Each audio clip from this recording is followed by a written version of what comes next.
everyone. Welcome to This Week in Tyranny. Thank you for joining me. My name is Konrad Rogoz. Today is Saturday, October 26, 2024. This is episode 99. I'm going to dive right into episode 99. This is already my third do-over recording this. It's hard to get started sometimes. It is what it is. We're going to just roll with it. Episode 99 is going to be about parenting and social media and the effect that social media has on kids. Multiple reasons for this. One is that Norway increased the age this week to 15 for using social media, whereas the age for that you need to use social media is 13. Norway in Europe is increasing it to 15. In the meantime, France is trying out locally. Some of these places are trying out banning phone use in schools. That's going on. Meanwhile, here in America, a district judge in California ruled that school districts can actually pursue lawsuits against these companies, against Meta, against Facebook, against TikTok, and against Google, right? Because parents are realizing that what is happening to kids because of social media is a big problem. So a court has actually ruled that they can sue them. All meanwhile, we have two spectacles coming up that make this relevant, spectacles where people dress up, they play pretend, they go out, they go out, live in the fantasy world, dress up, trick-or-treating. And of course, I'm talking about the elections, right? The elections are coming up in 2 weeks. That the adults participate in that fantasy, they dress up in their costumes and they do what they do. And then, of course, the kids as well, and I'm talking about Halloween. So we've got these two spectacles coming up, and then at the same time I get a chance to discuss all of these things that have happened this week, and also kind of right some wrongs of a few months back. I did an episode where I was talking about the growing calls for banning TikTok in America, and of course I spoke out against those bans because I'm against all kind of bans, all kind of restrictions, and all kind of these rules, especially when it comes to what is still a communications platform. TikTok is a communications platform, so I'm against the government involving themselves in any kind of bans and restrictions on stuff like that. But of course, that leaves a bad taste in my mouth when I have to defend a company that is, totally defiling, ruining the minds of the children with the kind of content that is pervasive on that platform. So all those things come together with episode 99, and for that reason, this is an episode where I'm coming into this with no notes, no outline. I'm just gonna have to go off the top of my head. I did the same kind of a thing last week talking about football, and that was more of a fun, jokes and games kind of an episode. And along those lines, I'm continuing with the tone and the syntax of the episode matching the actual topic. So I'm doing it again because why am I doing it? Well, because this is the thing that this generation has lost, that we're losing because of social media, and just the way childhood, growing up, being a child has just totally changed. Children have withdrawn into this online world and are separated from the real world, and we have actually lost this kind of a childlike, endeavoring, adventurous spirit. So I have to put my money where my mouth is again, and if I'm going to do an episode where I talk about it, so I'm doing it without the aid of any, technology, without the aid of any outline. I'm just going to dive into it, and if I mess up, I mess up.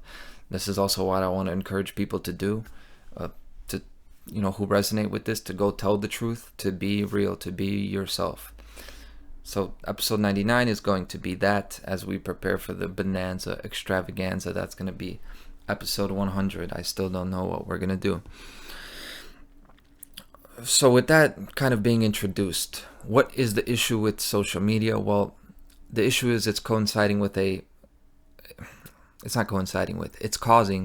a mental health crisis, where right around 2011, 2012, you're seeing that young boys and girls, especially girls, are seeing a spike in depression, in anxiety, and suicides. That has happened right around that time. It was like social distancing occurred long before the actual pandemic. And this is what it has been. What it means to be a child has totally changed. And at the same time, we've had, smartphones and social media, that being integrated into the life of a child. We've also had this kind of sanitization, this kind of a danger-free childhood, where it's not so much just being freely allowed to be a kid without any kind of a set schedule or structure. You just go outside in the sandbox, go to the park, you meet with kids, and you go out into the world, kind of into the wild, and you find your place there. You, through the feedback from other people, from your environment, from your social groups, you kind of settle in and find your identity as a human being. And this is how we grow up as children, how we grow up as human beings. It is crucial for us to have that interaction. Our learning comes from, it has to go hand in hand with physical motion and actual experience with other people.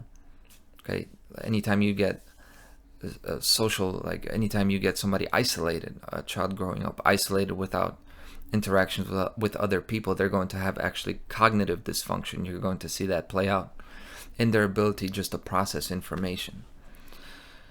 A very deep topic that I don't want to get lost in. But anyway, to expand on the damaging effects of social media, I mentioned especially girls, and this is because with girls, there's so much more of a factor, just, inherently being a young woman. There's going to be you're going to look at yourself comparatively, and this is why all these visual-based social media with Snapchat, with Instagram, and just the fact that it is a place where the social structure, the social hierarchy, which is a real thing in the real world, it becomes magnified 10 times through the phones, through the social media. So now girls growing up, they're being compared to this girl, to that girl, and all the time they're being evaluated, they're being judged based on what can you judge somebody based on over the phone? It's going to be very shallow interactions. It's not going to be anything meaningful. It's going to be something visual. It's going to be something surface level, right? It's not going to be anything profound. And then basically you got likes, you've got all these kind of symbols of approval being sent out to these, developing women, and this is actually destroying their development. It is putting people in this kind of overthinking mode, in this constantly self-critical, self-deprecating mode. And this is because these are things you process through just living, just experiencing different friend groups and maneuvering that wild environment. With boys now, it's different, because with boys it's much more so video games. It's video games and pornography, really, where that's what teenage boys are gonna grow up and consume on social media. Video games are, of course, kind of a reflection of the male experience in general, right? You want to go out and gonna be a hero, whatever it is you're gonna do. You're gonna drive cars, or you're gonna explore the forest, and this is just the way boys grow up, and this is a virtual form of that.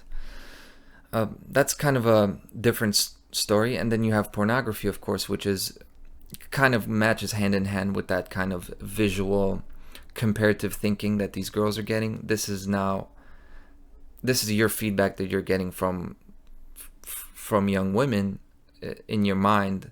This is how you're going to measure up, so to speak, right?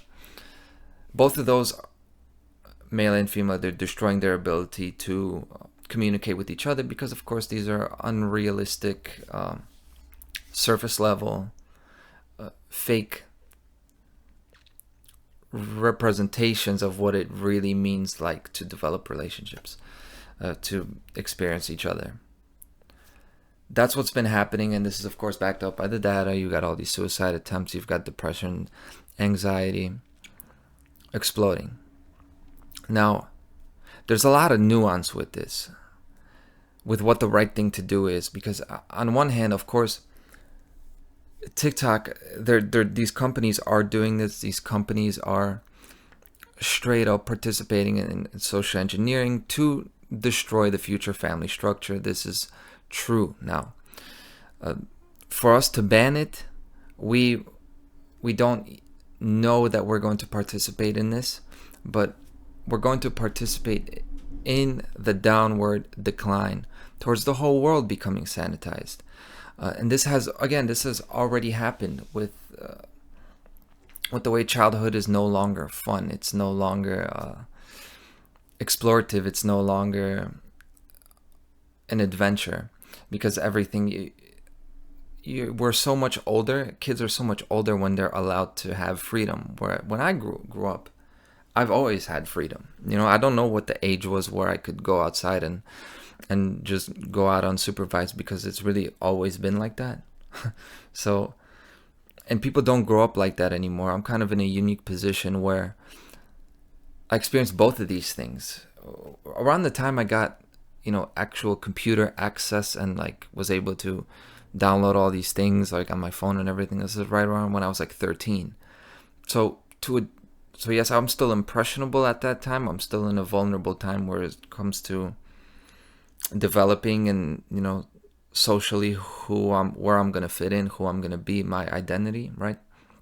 But at the same time, I've already had that background of growing up in the old world, in the old school world, which is you do just go out, there's a basketball hoop out there, I'm gonna play basketball all day and get together with friends. We're gonna just go out and talk and climb trees or whatever it is. I've experienced both of these worlds, right? I'm kind of on the cusp between millennials and Generation Z, which sounds crazy when I say that, because I feel I'm so much more ancient to those generations.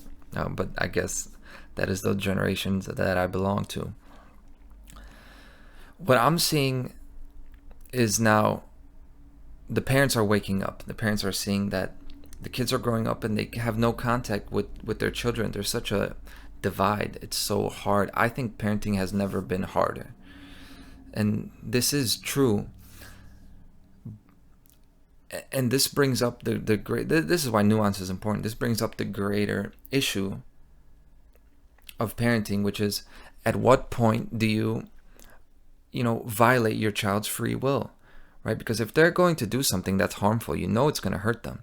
Yeah, they have the free will to do that. But if they're, 6 years old and they're going to do something that's really going to irreversibly change their life, at some point as a parent, you're going to step in and you're going to do something against their free will, because in the future it will rob them of their future potential. It will rob them of their future free will. So when we talk about natural law, which is of course voluntary interaction, which is of course that as long as it doesn't, that everybody is an owner of themselves, their body, their well-being, it's their property, so you cannot infringe on that, of course, to make them do what you want them to do. But as a parent, of course, there's kind of there's a gray area here. I always talk about the gray area in natural law. It should be talked about, because natural law is real and a science. We need to really push into the gray areas and expand on this, because we can't be afraid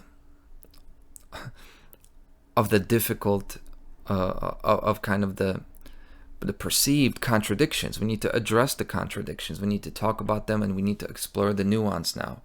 We need to, get our minds together, everybody in this natural law community, to figure out when is lying immoral, right? What if there's a gray area here? Let's talk about the different aspects of it that make this a spectrum. Because, to lie to somebody about what they're going to take into their body is going to poison them and kill them and give them cancer, of course that's immoral. But if you're going to lie to somebody, if you think Fiji water is good or not, no content, no sponsor, product placement, of course. That lie cannot be immoral. Anyway, you got the same idea here with social media and with kids, because Are you going to really rip the phone out of their hands? Are you going to say, no, you can't do this now when they're already addicted to this thing? This thing has done the same thing that hard drugs do, and it has rewired the kids' brains. Of course, you get the quick content, you get the dopamine release, all of this stuff. It's messed with the neurotransmitters, and really made these children really addicted to the phones, which is what these lawsuits are about now. When somebody is addicted now, when somebody is dependent on a medication or anything, if you just rip it out of their hands, if you take it away, their body is going to go through a physical withdrawal process that is going to damage them physically. So when you take that phone out of that child's hands, and they were wrapped up, their whole being was wrapped up in paying attention to something, they're experiencing the same kind of thing as if you hit them, right? As if you really hurt them, as if you really abused them. I think we as parents have to acknowledge that just because something is good for them in the long term doesn't mean it's not really going to harm them in the short term. So I think there's a nuance here. It's not just black and white that we need to get rid of social media. And actually, this, I'm not just talking about the problems, I'm talking about the solutions. This is where we need to talk about how we as parents can actually get them off of social media and get them back into the real world. Because the problem is now that these kids, they're withdrawing from the real world. And this is now where you see the problem with boys. You see the problem with young girls because they're more depressed, they're more anxious, they're having all these suicide attempts. With boys, you don't see it until later on, which is really that you have this whole loneliness. You got men up to like 25 to 30 where they never had a girlfriend, they don't have a career they're working towards, they don't really want to do anything, their life seems meaningless. This is because they've withdrawn, they never really dove into the real world. Because when you have video games, which a whole lot of people are playing, like I think most of these young boys are really spending a lot of their time playing video games. People ask me, like at my age, what, do you have an Xbox or something? Do you have what do you do? I'm like, no, I've sold all the consoles. I don't spend my time doing any kind of multiplayer stuff online because it's not real life. The same thing with pornography. Most people are pornography users, and I was until I stopped. Not that long ago. I didn't think this was a problem, honestly. And then I stopped, and I'm like, oh, I see what people are saying. I see what some of these people were saying, because it's not that anything is wrong with that kind of stimulation. It's that kind of stimulation needs to be backed by the real world, by real world physical experience. It's just like money. The reason our money is a debt-based system. It's meaningless and worthless because it's not backed by actual resources. If it's backed by actual resources, then go ahead. Free market works perfectly beautifully, and let's go. Let's take the chains and the handcuffs off and see how wealthy this world can get, backed by actual resources. But anyway, we now as parents with social media, we need to now dive into this world and kind of maneuver the social media world, and we need to take our kids' attention back from that addictive ass phone, from that social media. If we now totally separate and become the watchdog, now we become the policeman, we take the phone away, we set up all these controls, we're going to lose our kids in the long term, because social media and these TikTok trends and everything, it's not going to go away. At a certain point, you don't put the genie back in the box. So we're living in this world now. We need to step by step spend more time on these kids, spend more time getting into what they're getting into, and then slowly pulling them back little by little. It's like pulling someone out of a cult, or pulling someone out of an addiction,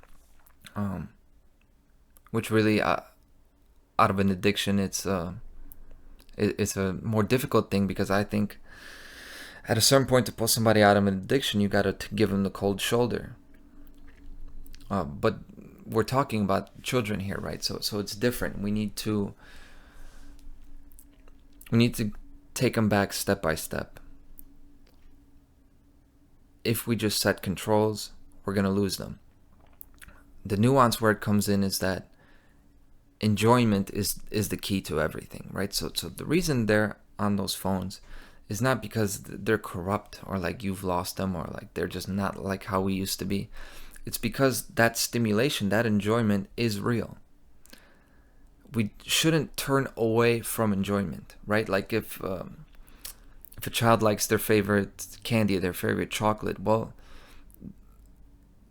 it's not just the toxic chemicals that are making that taste good. It's the good tasting things are mixed in with the toxic chemicals. So yes, we need to get them away from that toxic ass candy, of course.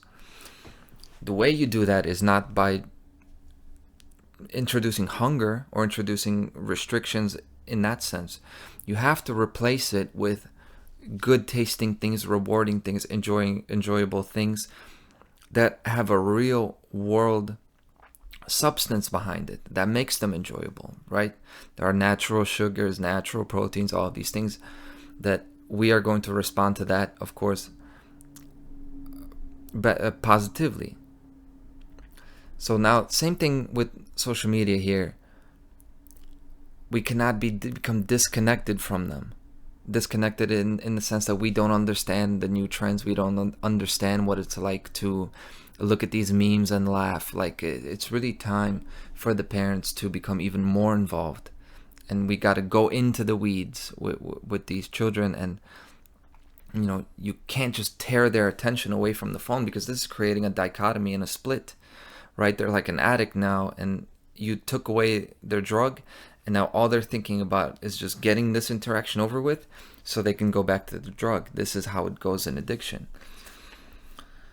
It needs to be slow, it needs to be gentle, and it's tough for parents because we have less and less time. This is the reason the kids got the phone, because we had to work more, right? This generation of parents had to work much more. This is why their children were raised by the phones.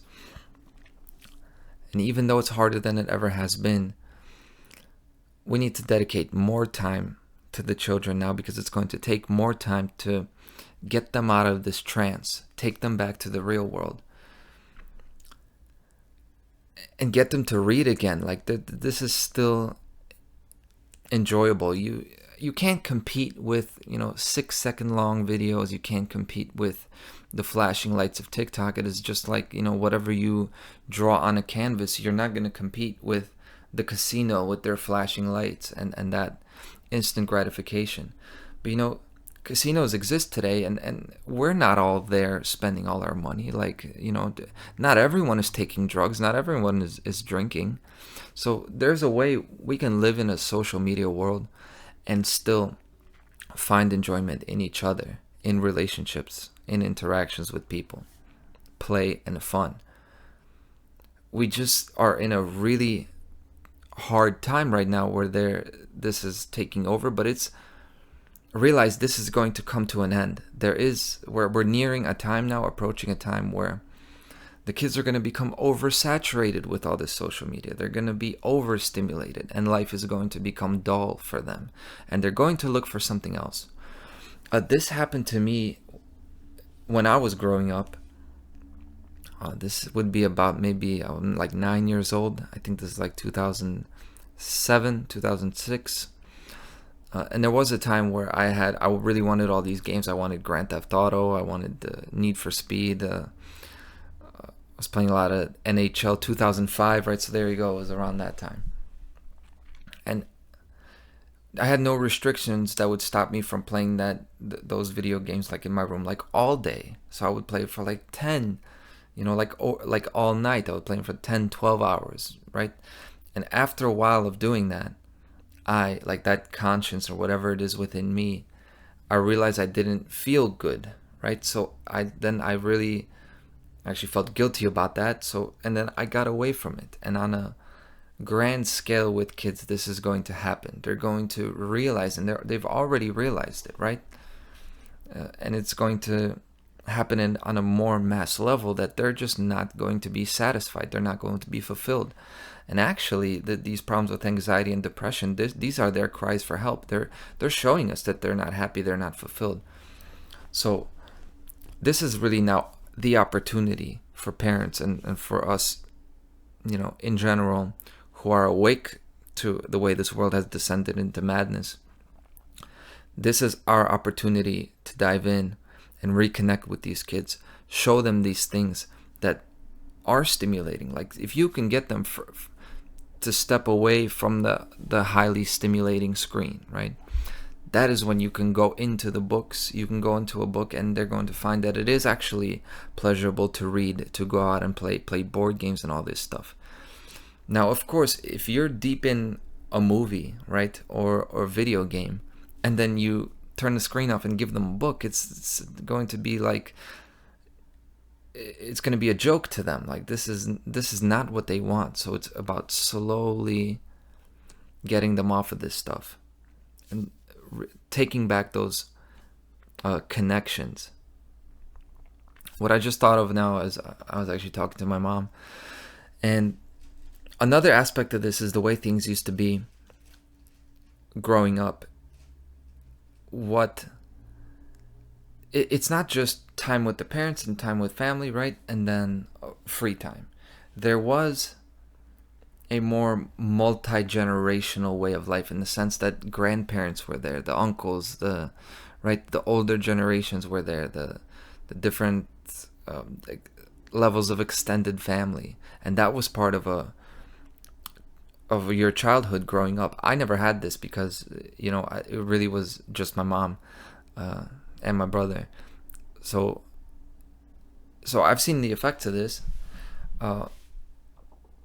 What this means for us, though, for the parents, is that the parents used to have like this different layers, different, I guess, reiterations or manifestations of themselves. So it's not like, okay, this is your time to teach your kids, right, to raise your children, and then boom, they go out into the world.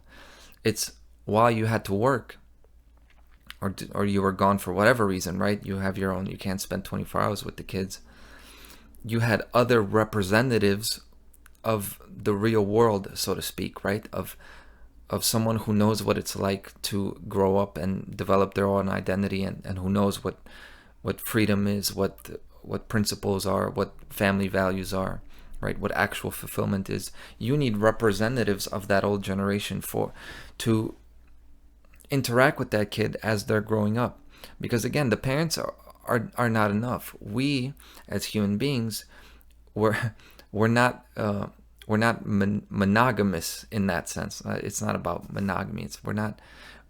We can't learn from a monolith. We have to take a little bit from here, take a little bit from there. So this is natural, to explore different personalities, different people, and we need to take a bit from everything and figure out what works for us.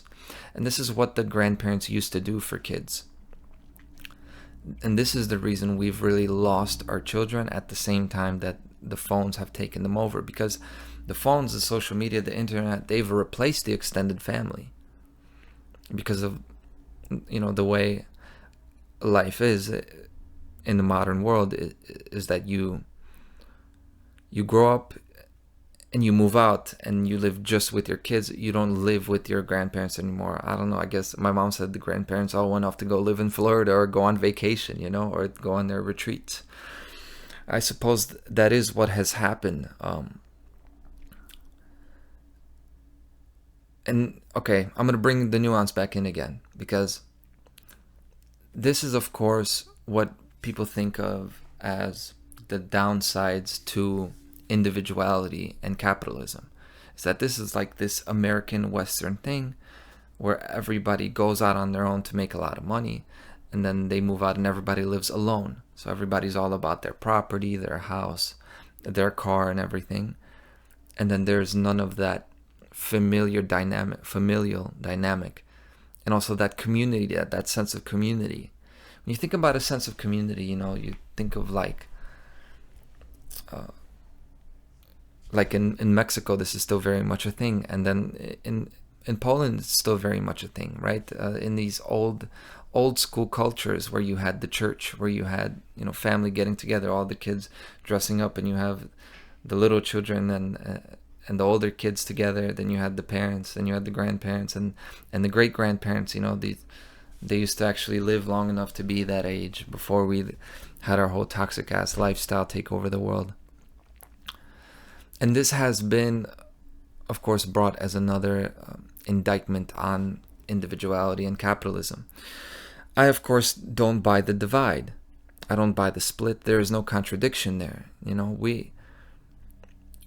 We can live in a world with the internet and still grow, still be in touch with nature, still have organic food, and we can make our own YouTube channels, and we can make our TikTok videos, and then still go out and play in the sandbox, right? And experience people. You can have a dating app, and then you can still have people getting together at the movie theaters or at the mall. I don't buy the divide here. It's just, this is how it goes when you get something thrown in that was engineered to get the kids addicted and to throw off their ability to form real world relationships. When you get something like that, it is going to imbalance life in a certain direction. But you can never hold down the natural propensity, the natural desire, the natural pull to experience the real world. So now when this pendulum swings back in the other direction, this is when we need to be there to teach these kids what real life is about. And this is, of course, when it does swing. Now it is swinging in the other direction, where parents are wanting to ban the phones in schools. They want to ban the social media, right? We want disclaimers that this is addictive. We want to make sure these companies are under regulations to not develop addicting user interface models, right? This is when it swings in the other direction, and this is where you got people like me sounding the alarm and say, hold on now. You're doing something that's wrong now, because, okay, so we all agree TikTok is bad. It's damaging for the kids. It's addictive. This swings in the other direction, and now what do you have? You have a central authority. You got government deciding what is okay and what is not okay for children to do. Someone made the point, a very good point, that because of VPNs and the way, say, you are going to regulate your screen time, your social media use, you can use a VPN to log in from another country, right? A virtual private network, which is going to make the server, the website, think that this is somebody from another country. So therefore, these controls, again, because this has become a ubiquitous thing, everybody has phones, everybody has access to social media, the whole world does. So now if you were going to introduce restrictions, they would have to be worldwide, really.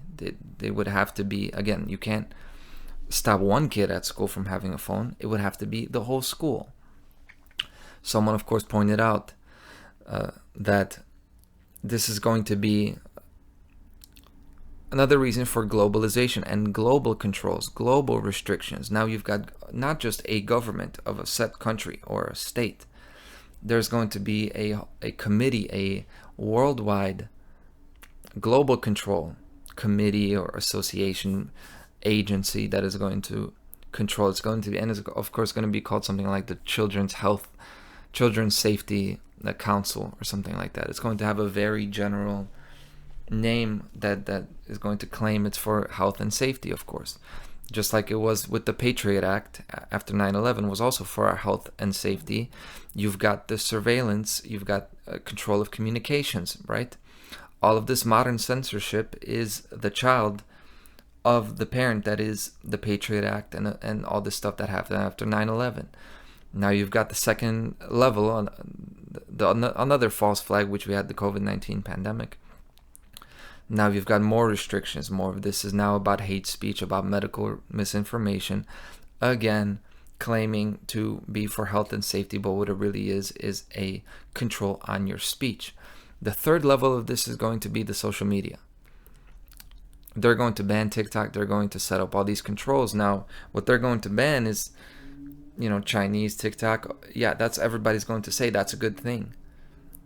Everybody says that, ISIS and Al Qaeda propaganda beheading videos are a bad thing. We should ban those things. Everybody agrees.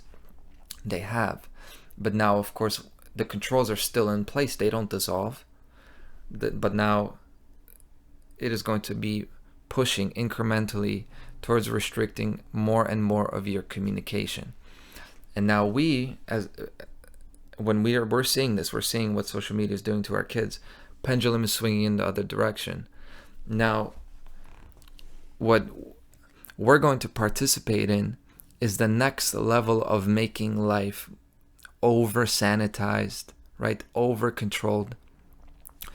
Through telling these kids what to do and banning them from the new trends, from TikTok, from all this, we think we're doing a good thing from them. What we're actually going to do is bring them into a world where government decides what's fun. Government decides what's okay. Again, a more, I keep using the word sanitize, a more impersonal world. The whole problem of this, the reason social media is even an issue, is because we stopped growing up the way kids used to grow up, which is just with bravery, going out there and trying something new, and if you fail, you fail, right?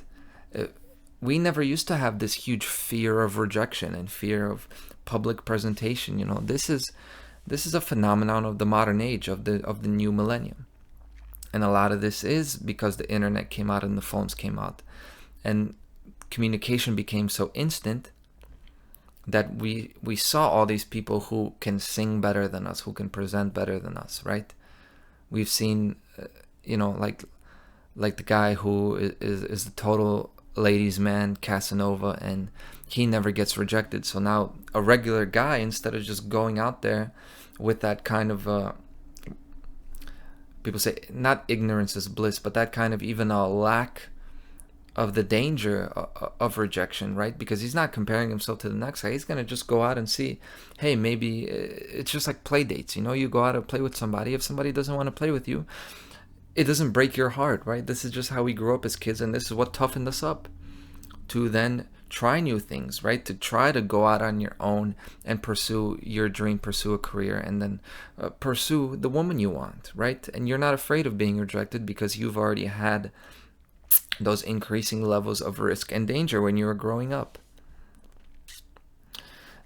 Now, when we ban all these social medias, we think we're addressing the issue. We're actually just going on. It's like if you voted left wing last time, now you're going to vote right wing this time.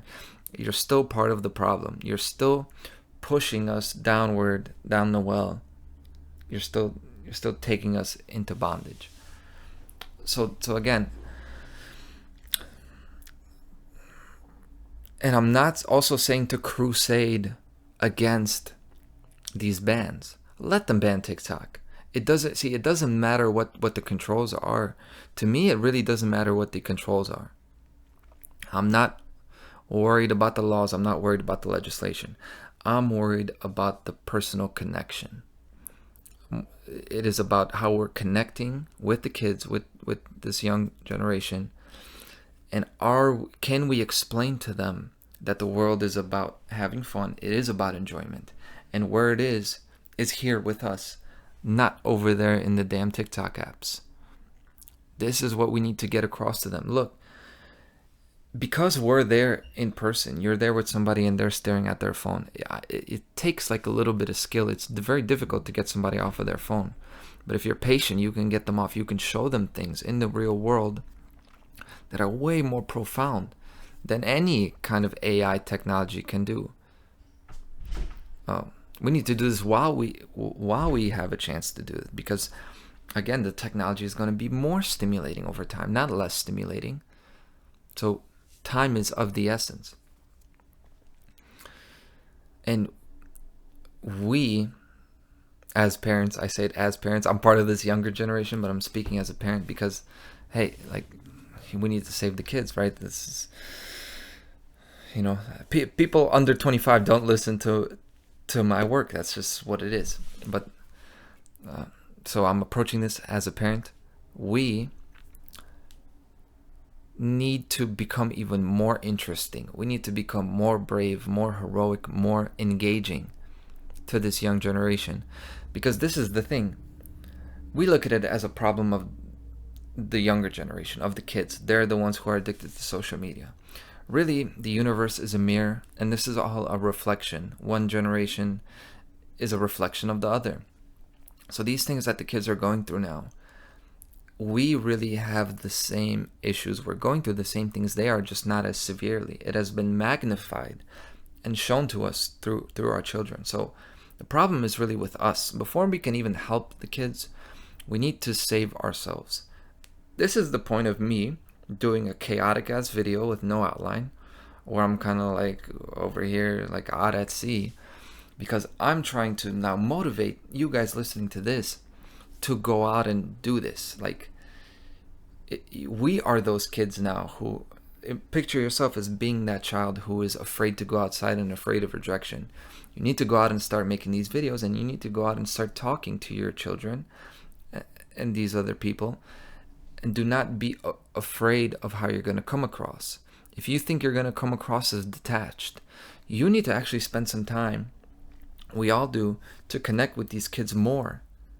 And we need to let all the things that we didn't do as kids, we were afraid to do this, we were afraid to go up on stage, whatever it is that you were afraid to do. And you still have those fears. And we still have daily addictions. We still have addictions to these habits, different things we're afraid of, It may not be, hard drugs or alcohol if you're somebody who's sober, but everybody has their daily little patterns, and everybody has the little comfort zone that we stay in. You don't want to make that phone call, right? You don't want to go out and put yourself out there because of how you'll look. You don't want to speak up in front of the dinner table. We're still the ones who need to, like those children, we need to just freely give of ourselves. We need to try. We need to have that endeavoring spirit to try new things, right, in our environment, and then get the feedback from the environment to see how we need to change. We cannot be afraid to get negative feedback from our environment. We need to show these kids through example, and that is going to make us more interesting people. And then when we talk to these kids, we're going to be engaging. They're going to see us in a higher esteem. Okay? The universe does not allow hypocrisy. The universe doesn't allow double standards. So we can save this generation of kids. They're not as far away as we think they are. They're really just waiting for us to tear them away from these phones. But that it demands a great payment on our part to become better communicators, to become more secure with ourselves, to be able to talk with the kids. Now, I know that I'm not a parent, and if you're a parent, you could probably tell, because I know that when you're looking at your son and daughter, and we're not talking about now social media anymore, but it's of course related. When they're talking about transgender issues, they're going to be pro transgender agenda, or they're going to be pro COVID-19 vaccines. I know the emotions that you feel as a parent when they're espousing an ideology that you know is going to harm them in the long run. I know it's hard to stay composed. I've already said multiple times, it's harder to be a parent than it ever has been. So we need to become these warriors, okay? We need to become these warriors now, where you detach just a little bit. You work on your emotions to be able to connect with the kids. Once they realize that you're preaching to them, okay, that you're setting up an us versus them scenario. In my day, in my generation, we were better than you. Because what it really is it's a abandonment. It's a lack of presence. They feel like the phone and whatever they're seeing on social media is there for them, and you're not. You need to be there for them. We need to all be there for them and just dedicate that time to take that connection back. At the end of the day, time is a crucial thing here. How much time we spend commanding the child's attention, because over time is where bonds form, relationships form, right? These bonds to whatever online communities there are, whether it's video games or it is social media, they're like fibers and they're twisting and tying together, right?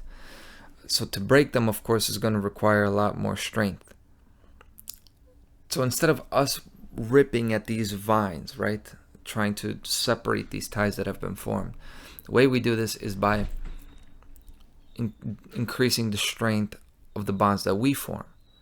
Again, it's not deprivation that's going to get them to stop using social media. It's going to be immersion in the real world. So this is the approach that we have to take. We need to show everyone that enjoyment is on the side of freedom. It is on the side of freedom and morality. It's not hard to be a moral person. And this is, of course, why why religion is declining. Everybody is leaving the churches behind. Why? Because the way it has been for a long time, that to be a good girl or a good boy, you have to do the things that don't feel good. Well, in nature, it is quite the opposite. The things that feel good are the things that are good for us. This is the real world. In the real world, when you're doing something that is actually productive, you feel good about yourself. When you're eating the right things, you're going to feel full. It's going to be tasty, right? The things that feel the best in the world, the best sensation is sex, and the best general feeling of fulfillment is parenting and really the love you have with your wife, your husband, and your child. Again, I haven't experienced this. I'm just letting you know this is the consensus. This is what everybody who's a parent says. That is the most fulfilling thing. So like, those are the things we need to be, like nature has made it so that the things that feel the best are also the things that are the best for you. Because having children, being a parent, growing up and building something, right, and productive work, these are the things that are the best for your development as a physical, emotional, spiritual being, right? So the answer is very simple. It's showing us the phone screen is a representation of our own absenteeism, right? It's a reflection, a symbol of this kind of black void that is taking life away from us. The black void is collectivism, it's Satanism, it's loss of liberty, it's slavery. All of these things are just taking away the real world, the natural, away from us. It is, and what it really is like a black hole, right? All of these are black screens, black cubes. It is like a black hole that is taking away what? What is it taking away? It's taking away time. It's taking away your presence. So this is what is under attack. Now, what is the way to reverse that? It is with that presence. It is with dedicating your time to the present moment. And of course, the way we do that is through courage. So whatever it is that you weren't going to do, it's time to do it. Like, it's time to face your fears. This is why I made this 50-minute long video with being completely unprepared for it, because this is what I'm trying to encourage people to do. And to get the world to be free, like to make anything better, to actually improve institutions, right? To actually change the system, to fix like thousands of years of war and control, it's going to be pretty hard. Like it's going to require you to go deep within yourself, find the thing that you're the most scared of, and conquer it. Okay? It's easy to do when you're a kid. It's hard to do when you're an adult, right? It's going to keep getting harder. So whatever you're going to do tomorrow, do it today, okay? That is my cliche platitude for today. So I wish everybody a happy Halloween. And please check in next week for episode 100, where I will surely make an outline, and I'll probably address all of the things that I forgot to talk about this week. So thank you very much. I'll see you next week on This Week in Tyranny.